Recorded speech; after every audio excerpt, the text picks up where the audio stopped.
Through 3 seasons, Pete Alonso has already established himself as one of the best power hitters in Mets history.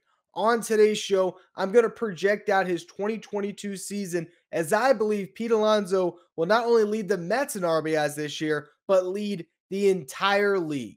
You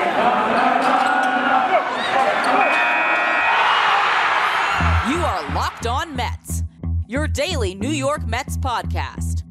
Part of the Locked On Podcast Network, your team every day.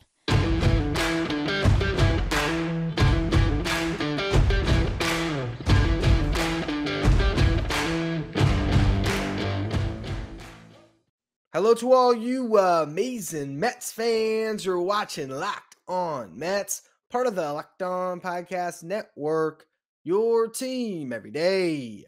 I'm your host, Ryan Finkelstein. If you want to find any of my work, follow me on Twitter at FinkelsteinRyan. You can also find some of my writing about the Mets at justbaseball.com, where I am the managing editor.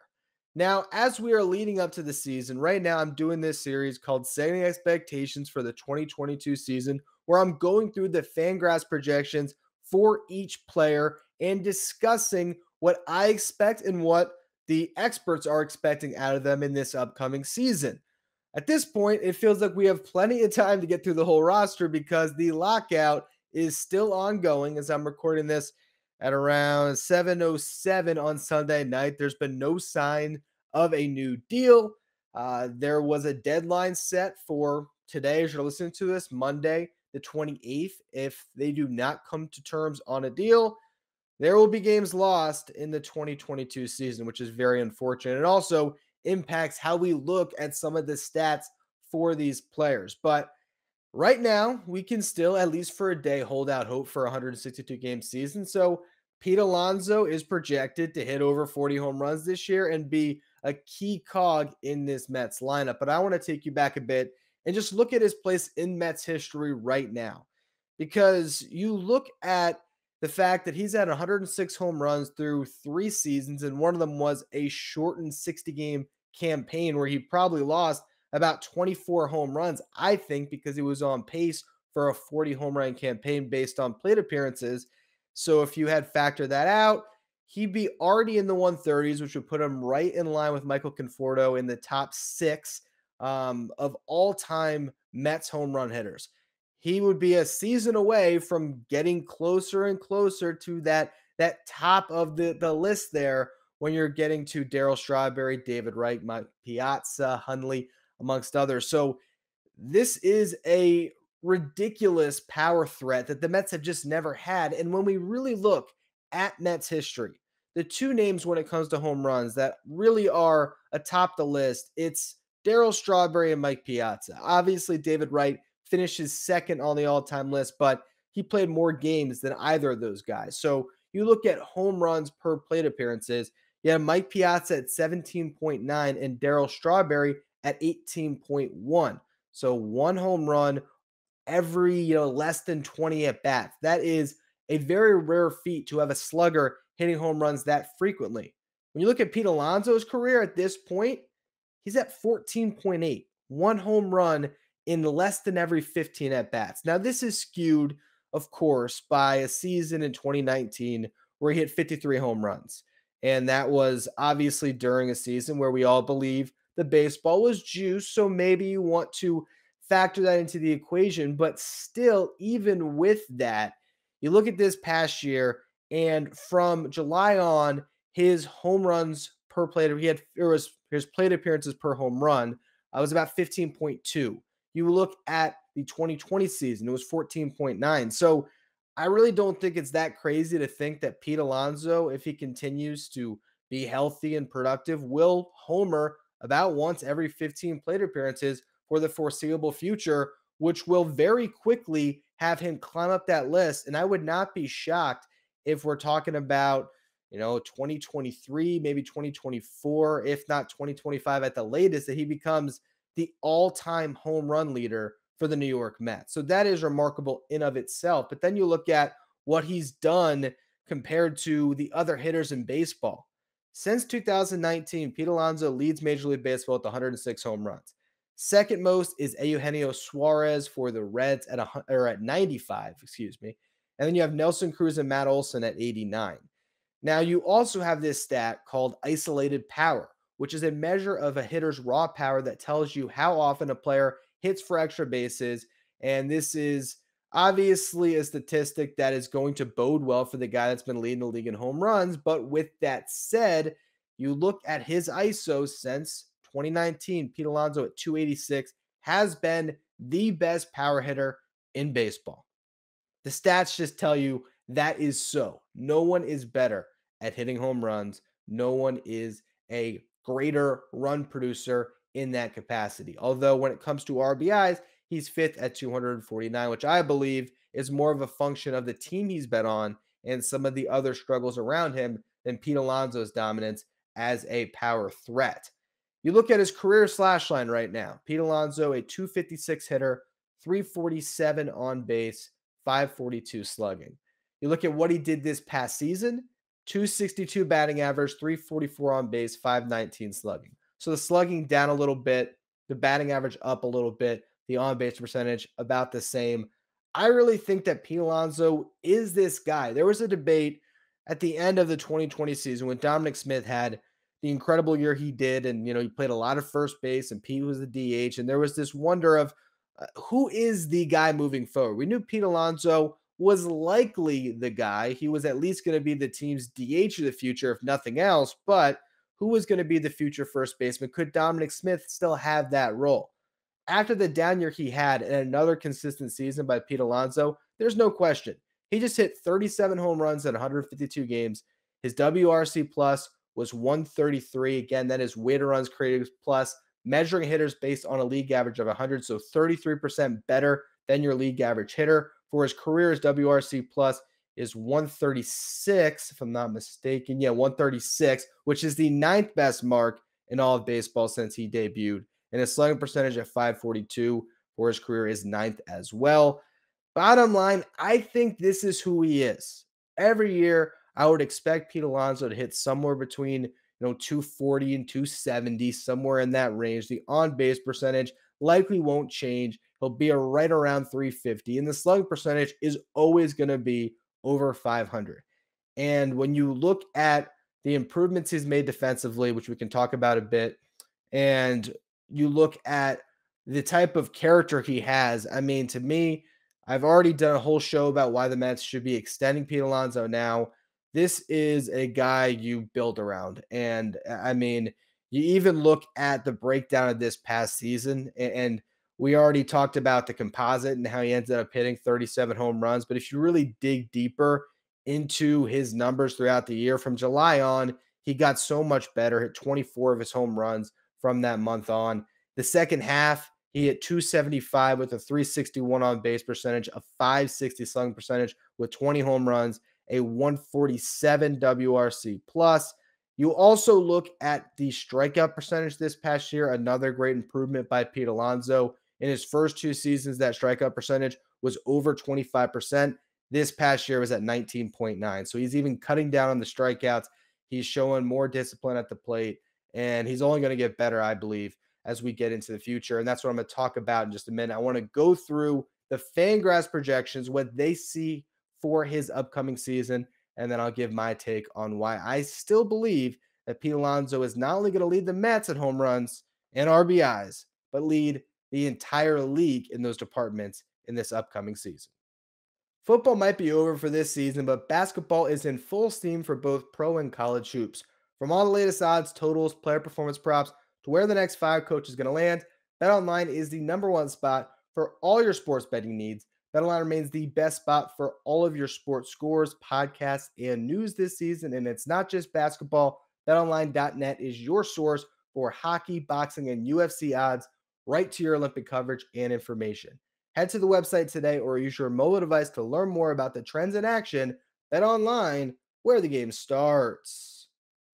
All right, so if we look at the Fangraphs projection models, they're pretty much online for Pete Alonso, and there are 7 different models that Fangraphs has that you can look at.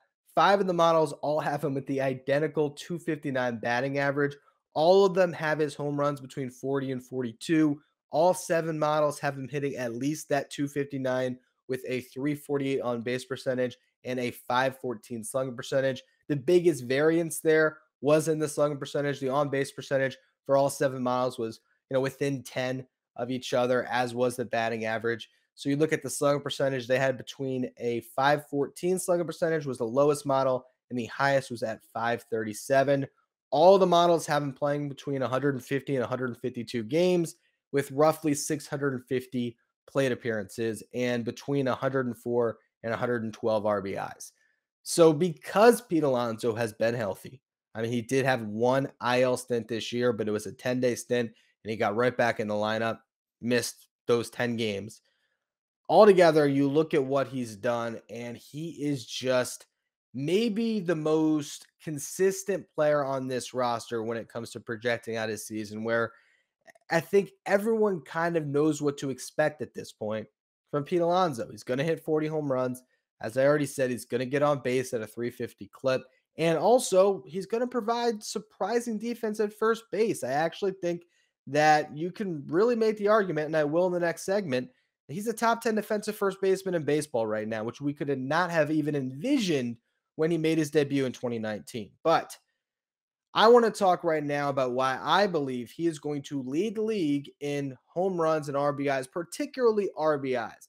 You look at the past couple of years, Salvador Perez led the league last year with 121 RBIs. 2019, Pete Alonso had 120 RBIs on a team that was nowhere near as good as we expect this Mets team to be. Now in 2019, Anthony Rendon led the league with 126 RBIs. And then in 2018, JD Martinez led the league with 130. So what we're talking about here is, could Pete Alonso get to that number, right? If he has 130 RBIs, likely leads the league. And I look at this Mets lineup, and it's catered to Pete Alonso racking up a ton of RBIs. I envision so many 3-run homers in his future this year, because you have Starling Marte and Brandon Nimmo likely batting ahead of him, with Lindor probably in that 3-hole. This is going to be a very traditional lineup. Maybe Marte, because of his stature, gets that leadoff nod, although, the number 2 hitter right now is considered your best hitter. So maybe that is something that the Mets decide to do, put Marte in the 2-hole, because Nimmo is the best on-base threat on the team. And then you have Lindor, and I think all of that sets up Alonso very well as your traditional cleanup hitter. You look at the career on-base percentages for those 3 guys. You have Marte at 346, got Nimmo at 393, and then you have Lindor at 343. So those are guys that are going to get on base. Lindor is also a player that you can see doing some situational hitting. We saw a lot of that last year, sometimes not to the benefit of the team, but I do think if you're in a situation where you have Marte and Nimmo on first and second, maybe they both drew walks, there's a good chance that if nothing else, Lindor will get the runners over, or he will, work a really good count and really put the pitcher in a bad situation. You could see some bases loaded opportunities for Pete Alonso in the first inning. And I just look at this as a team that's going to be so loaded top to bottom with the universal DH in place. I could see someone like Mark Canha batting 9th, which gives you another really elite on-base threat at the bottom of your lineup if the Mets want to structure it that way. All of that is to say there's going to be a lot of traffic on the bases. Pete Alonso can really feast. Those home runs, those doubles, they're going to add up to a ton of RBIs. That's why I'm really confident in that as a prediction. If you had to tell me right now, what's the one statistical category a Met is going to lead across baseball this upcoming season, to me, the most likely one would be Pete Alonso RBIs. Second might be Pete Alonso home runs, honestly, because he's been the best home run threat since 2019. Granted, other guys have established themselves with Vlad Guerrero Jr. and Fernando Tatis Jr. and others. So maybe the home run is a little bit tougher to lead that category. But again, looking at everything, Pete Alonso is the performer that I think Mets fans can count on this year. I don't think there's really any doubt at this point that he will be in the lineup every day. He's going to be batting 3rd or 4th, and he's going to be a huge reason why the Mets either meet or exceed expectations this season. The one thing that is a little interesting, though, is with that universal DH, there's been some rumblings that maybe Pete Alonso should be moved to that DH spot. Hey, if you can sign a Freddie Freeman, we saw that dream get pitched throughout the end of the week this past week. Maybe Alonso could slide over to DH for him. I'm not going to spend too much time on the Freeman angle, but I do want to talk about why I believe Pete Alonso should remain as the Mets starting first baseman and should not be converted to be their DH. We'll talk about that more in just a minute. But I want to tell you that generally this has been the time in the past where I might give up on my New Year's resolutions. We're almost in March at this point. Am I really going to want to try to keep on eating healthy? Well, this year, I'm having no problem sticking to my resolution because I have Built Bar as part of my diet, giving me a snack I can look forward to every day. A protein bar that tastes like a candy bar. I also love their puffs, which are the first ever protein infused marshmallow. They're fluffy. They come covered in 100% chocolate. There's great flavors like the cinnamony churro. It's just delightful. When it comes to the traditional Built Bars, I love the cookies and cream, particularly the new white chocolate cookies and cream. This is supposed to be the 1 month that you can get them. Hopefully they hang on to that flavor, but if it is gone, I'm sure they'll replace it with something great. Built is always coming out with new flavors. If you want to see what they have to offer, go to built.com and make sure you use the promo code LOCK15. You're going to get 15% off your next order. Again, that's promo code LOCK15, 15% off at built.com. This episode is brought to you by Rock Auto. With the ever-increasing numbers of makes and models, it's now impossible for your local chain auto parts store to stock all the parts you need. So why endure the often pointless and seemingly intimidating questioning and wait while that person behind the counter orders the parts on their computer, choosing the only brand their warehouse happens to carry, when instead you can just go to rockauto.com and maybe save 30%, 50%, possibly even 100% more for the exact same amount of parts that you're going to find at a chain store or a new car dealership. Rock Auto is a family business that has been serving do-it-yourselfers for over 20 years. Their prices are reliably low for every customer. I just replaced the side mirror of my car, only spent $24, $10 shipping. If I had gone to the store, I probably would have paid double that to get that replaced. Did it myself, looked up a video on YouTube, a lot easier than you would have thought. If you want to get anything for your car today, make sure you go to rockauto.com right now, see all the parts available for your car or truck, and write Locked On in there. How did you hear about us box? So they know that we sent you. Amazing selection, reliably low prices, all the parts your car will ever need. rockauto.com. All right, so I wanted to spend the last segment here talking about Pete Alonso's defense, because this has been a great improvement that we have seen throughout his major league career. He's really put a lot of effort into this. And I'm seeing the stories about a Freddie Freeman. The Mets were maybe sniffing around and seeing if they could sign Freddie this offseason, which is an incredible move if they pull it off. Do not get me wrong. It would be amazing because you would sign Freddie Freeman from your division rival. He is arguably the best first baseman in baseball, at least one of them, a better defensive first baseman than Pete, but even a better hitter as well, coming from the left side. Your entire lineup gets that much better. I mean, there's probably no free agent the Mets could sign right now that have a bigger impact on their team next season than Freddie Freeman.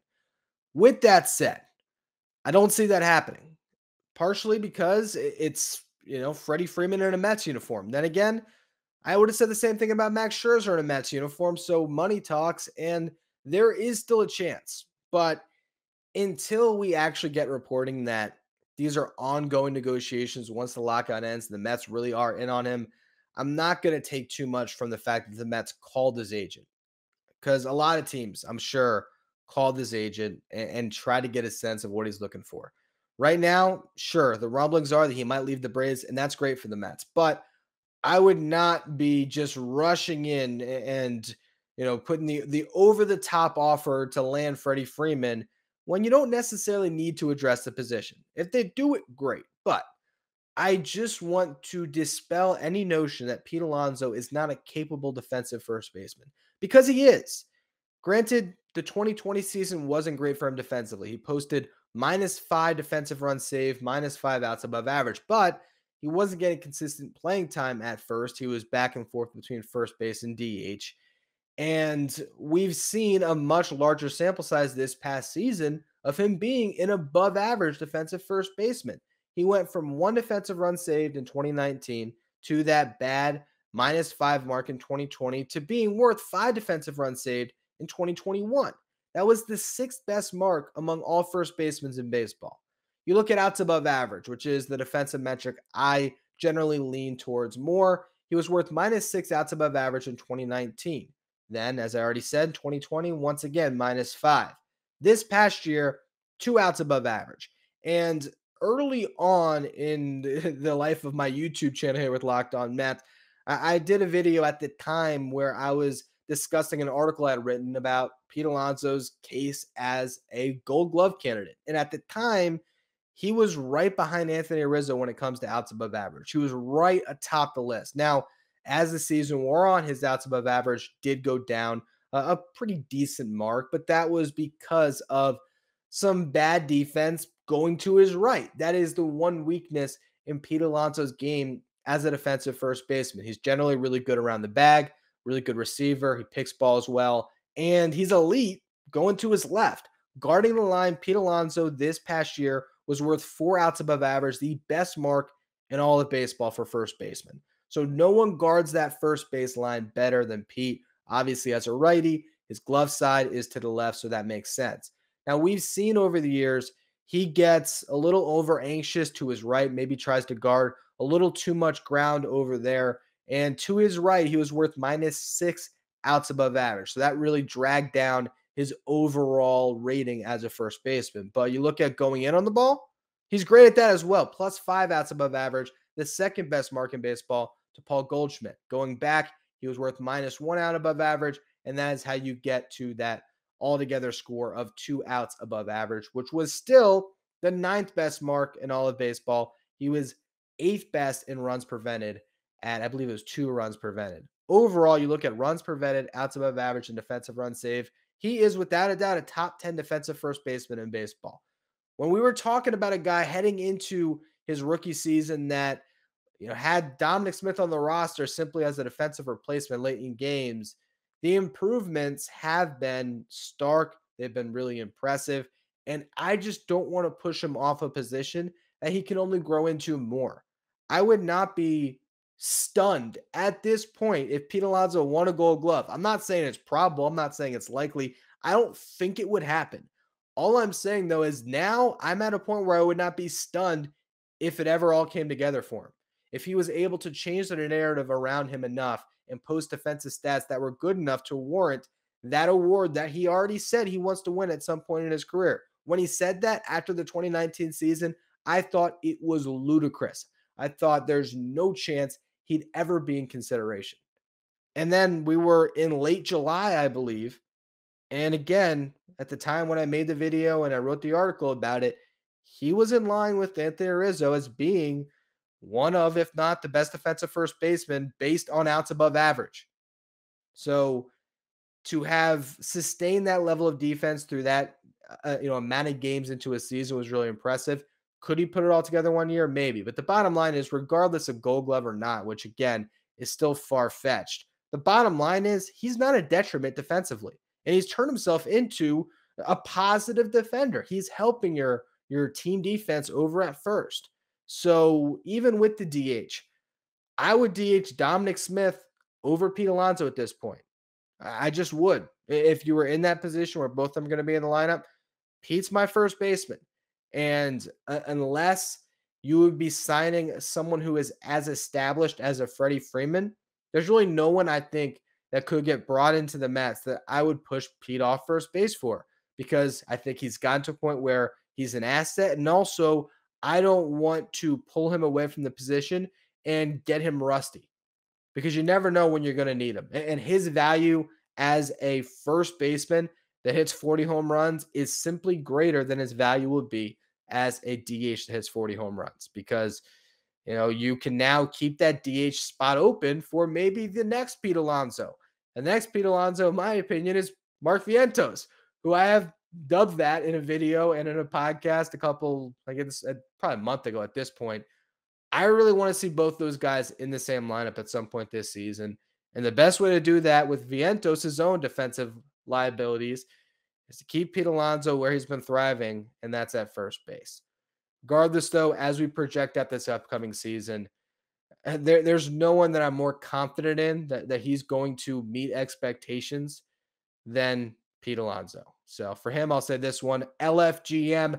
That's going to be all for today's show. As always, thank you for listening. Make sure you follow, rate, and review wherever you get your podcast. Make sure you follow me on Twitter at Finkelstein Ryan. Follow the show at Locked On Mets. Thank you for making Locked On Mets your first listen every day. Now make your second listen Locked On MLB, hosted by Paul Francis Sullivan, but we call him Sully. He brings you his unique perspective on the major leagues past and present. It's free and available wherever you get podcasts.